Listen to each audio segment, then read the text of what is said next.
ఈ రోజు కడప గడ్డపై జరుగుతున్న ఈ మహానాడు చూస్తే ఎన్నికలై ఏడాది జరుగుతున్నా మీలో ఆ కసి, ఉత్సాహం, ఉద్వేగం ఏమాత్రం తగ్గలేదు.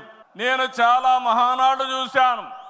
దగ్గర మనం చూస్తే 34 మహానాడులు మనం జరుపుకున్నాం. 2 మహానాడులు డిజిటల్ గా జరిగాయి. అయితే ఈసారి కడపలో, దేవుని గడపలో జరిగే మహానాడు ఒక చరిత్ర సృష్టించబోతుంది. సువర్ణాక్షరాలతో ఆంధ్రదేశ రాష్ట్ర ఆర్థిక పరిస్థితి ఒక దిశ నిర్దేశిస్తుందని చెప్పి తెలియజేసుకున్నా. ఈరోజు చల్లని వాతావరణం. అన్ని మహానాడులంటే చాలా వేడివేడిగా ఉండేది, ఎండలు ఎక్కువ ఉండేటివి. ఒక ప్రశాంతమైన వాతావరణంలో, ఆహ్లాదకరమైన వాతావరణంలో ఈరోజు కడపలో మహానాడు జరుగుతా ఉంది.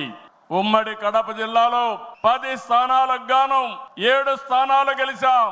మన సత్తా చాటాం. ఈసారి ఇంకొంచెం కష్టపడితే 10కి 10 మనమే స్వీప్ చేస్తాం.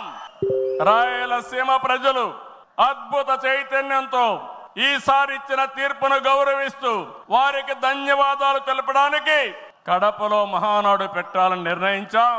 ఈ మహానాడును మీరు చూస్తే బ్రహ్మాండంగా చేసిన నాయకులకు, కార్యకర్తలకు మనస్ఫూర్తిగా అభినందనలు, కృతజ్ఞతలు.